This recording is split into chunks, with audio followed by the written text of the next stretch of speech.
Welcome to Looking Within, a podcast to help you quiet your mind, settle your body, and see God's presence in your everyday life.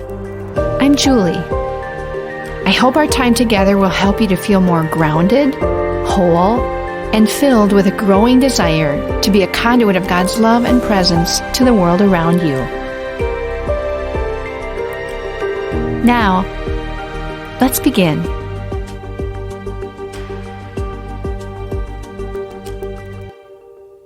So how do we celebrate Christmas in a COVID world? How do we struggle with the suffering, anxiety, and fear of a worsening global pandemic and attempt to celebrate and make merry during this Advent and Christmas season? This is the dilemma Charles Ortloff and I have been discussing this month in our Looking Within episodes. Last week we considered the question, where is our hope this Christmas? This year, or at some other time in your life, have you found yourself needing to hold this contradiction of hope and hopelessness? What is or was that like for you? This living with reality can be really tough. If in holding this contradiction of hope and hopelessness, you feel sadness, then maybe it's time to jump ahead to the end of the story that we'll hear about today. This week, we continue our Advent journey by holding on to the question, where is our joy this Christmas?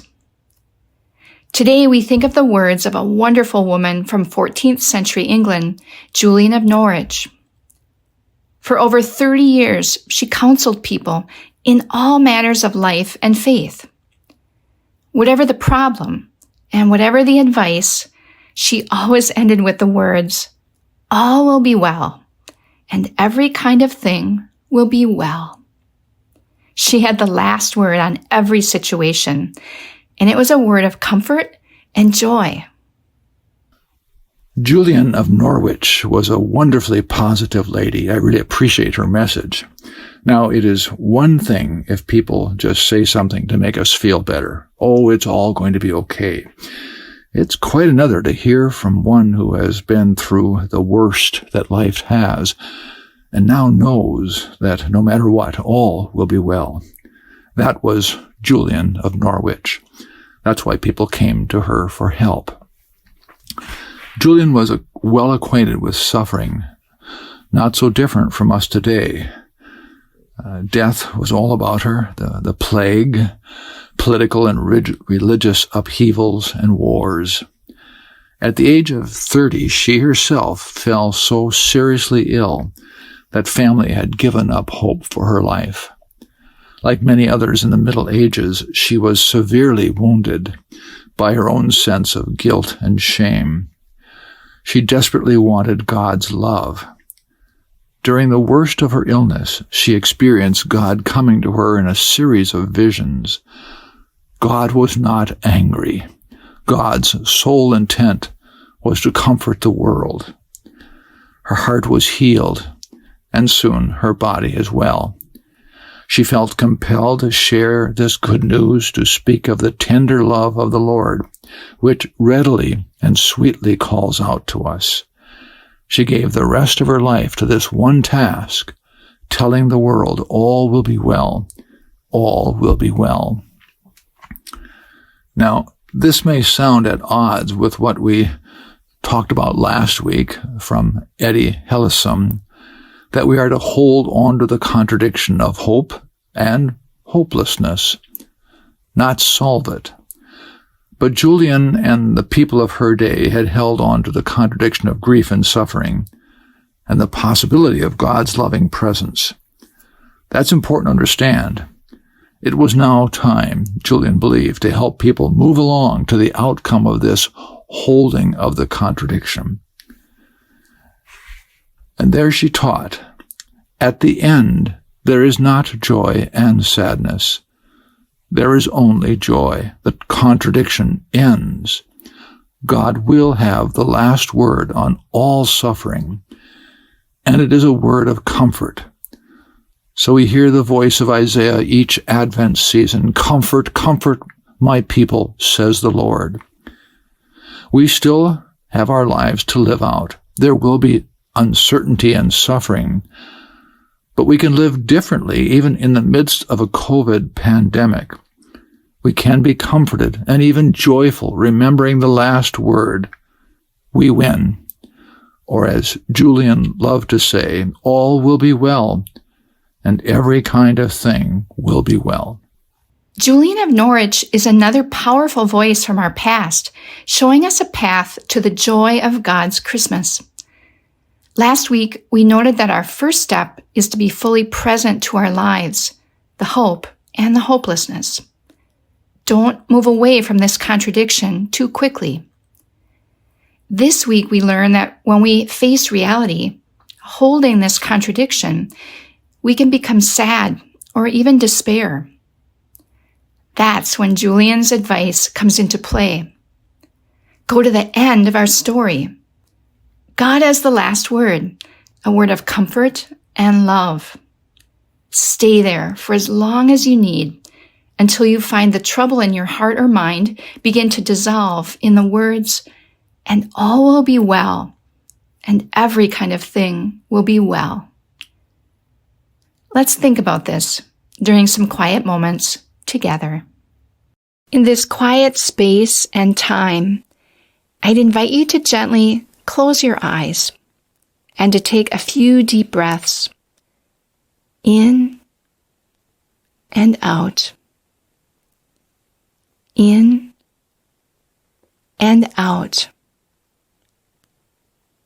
Hear the sound of the bowl calling you to look within. Let it center you. Let it awaken you to God's presence.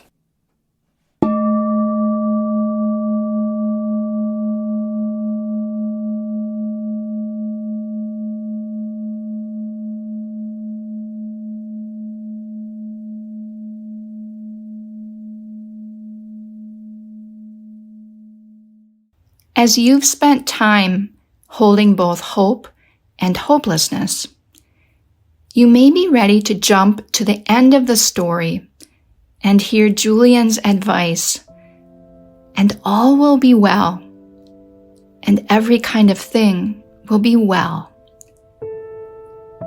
Stay here, quietly soaking in God's love and comfort. Picture a mother holding her beloved child. What is that like for you? We'll be back with you in about 2 minutes.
you have rested in that comfort, now return to life.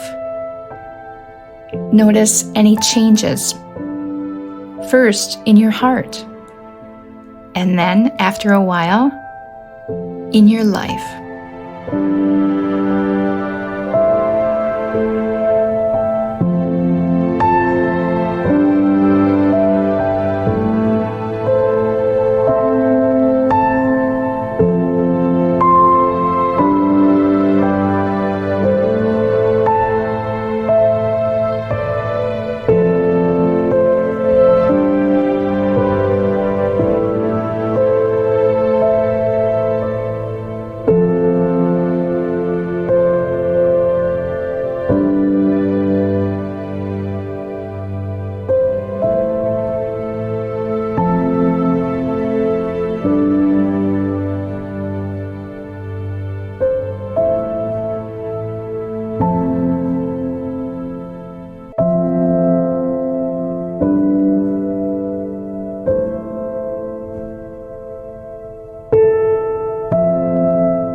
I'd invite you now to take a few deep breaths in and out.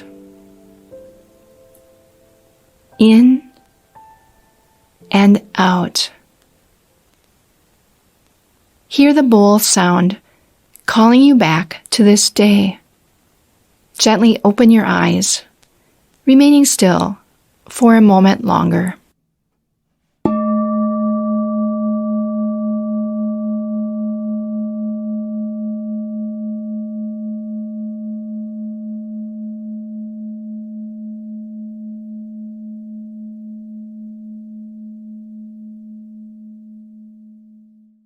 Living with reality can be challenging, especially in a COVID world. It's a necessary first step to be fully present to our lives, learning to hold the contradiction of hope and hopelessness. But soon we long to jump to the end of the story and to call out with Julian of Norwich, "We win." God encourages us to move to this place as well, longing to offer us the comfort and love that we need to continue on our journey. Today, may you be encouraged that there is indeed joy to be found, even in the midst of life's greatest challenges. And may you take to heart the advice of Julian this season and always. And all will be well, and every kind of thing will be well.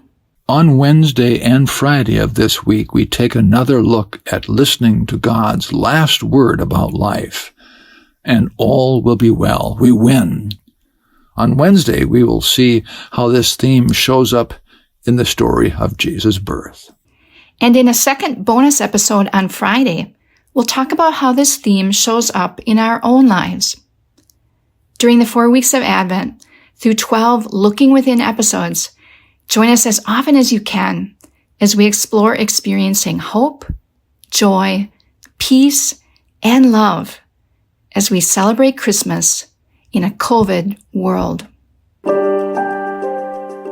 Thank you for making time for your inner self today, for developing and enriching your relationship with God through reflection and discovery. Whatever you've experienced, carry that with you in the coming days. You can find more episodes at our website, Gloria-Day, that's DEI.com/lookingwithinpodcast, or subscribe through your favorite podcast app. If you know someone who might enjoy and benefit from this podcast, share it with them. Your financial contributions make this ministry possible. To give, visit Gloria-Day.com/giving. Thank you for your support, and we'll see you next time.